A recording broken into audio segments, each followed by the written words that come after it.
আজকে সকালটা না ভালো খারাপ দুটোই মিলিয়ে মিশিয়ে। সানায়ের জন্য ম্যাগি করেছি। কাল রাতে সানায়া খেলতে খেলতে পড়ে গিয়েছিল, তারপরেই চোখের পাশে লেগে গিয়ে এমন একটা দাগ হয়ে গেছে, আর ওর হালকা ব্যথাও আছে। আর বন্ধুরা, তোমরা সবাই কেমন আছো বলো তো? আশা করি সবাই খুব ভালো আছো। আমাদের জন্য ব্রেকফাস্ট বানিয়েছি ব্রেড বাটার। খাওয়া দাওয়া সেরে নিয়ে এখন চলে এসেছি রেডি হতে। আর আজকে যাব বাড়িতে। আমার একটা খুব পছন্দের লিপস্টিকের শেড তোমাদের সঙ্গে শেয়ার করছি। লিপস্টিকটা হলো মার্সের 02। ওদিকে সানায়ার পাপা সমস্ত লাগেজগুলো নিয়ে যাচ্ছে গাড়িতে তোলার জন্য।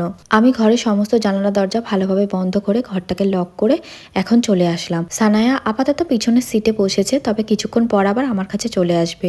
খুব বেশিক্ষণও একা একা পিছনের সিটে বসে না। আমার আরও একটা মন খারাপের কারণ তোমাদেরকে আজকে বলি। আমার ফোনটার খুব খারাপ অবস্থা। হঠাৎ করে দেখছি আমার ফোনে এরকম একটা লাইন আসছে। ফোনটাকে দিতে হবে সার্ভিস সেন্টারে। বাড়ি যাওয়ার আনন্দও তেমনভাবে আছে।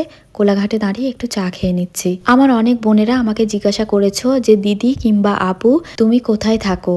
আমার বাড়ি হলো কলকাতাতে, কিন্তু হাজবেন্ডের চাকরি সূত্রে আমি থাকি হলদিয়াতে। আর তোমাদের সঙ্গে কথা বলতে বলতে আমি বাড়িতেও চলে এসেছি।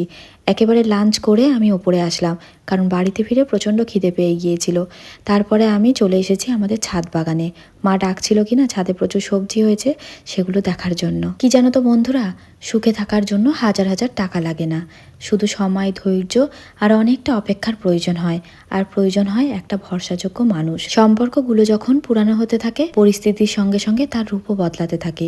এই পৃথিবীটা কখনো কঠিন হবে, কখনো আবেগে ভরে যাবে, আবার কখন খুব সহজ মনে হবে। তবে ওই যে বয়ে যাওয়া সময় আর পরিস্থিতি, এই সমস্ত কিছুকে সঙ্গে নিয়ে জীবনের সঙ্গে এগিয়ে যাওয়াটাই হলো কোনো না কোনো সুখের ঠিকানার সন্ধান পাওয়া। তাই বন্ধুরা, সবাই সবার মতো করে সুখে থেকো, ভালো থেকো। আমরা বেশ অনেকক্ষণ হলো ছাদে এসেছি, আর এখানে মা মায়ের গাছগুলোকে পরিচর্যা করতে ব্যস্ত, আর আমাকেও দেখাচ্ছিল।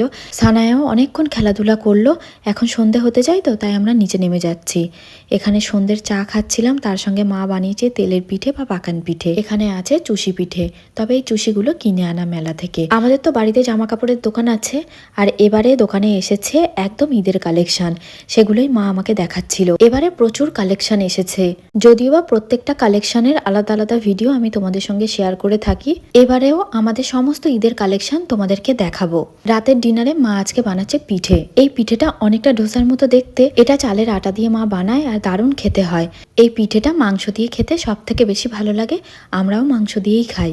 ডিনারের টেবিল তো একদম রেডি, আর সব খাবারের সঙ্গে আছে টক দই। আমরা এসেছি তার জন্য আমার ননদ আর নন্দাই দেখা করতে এসেছিল।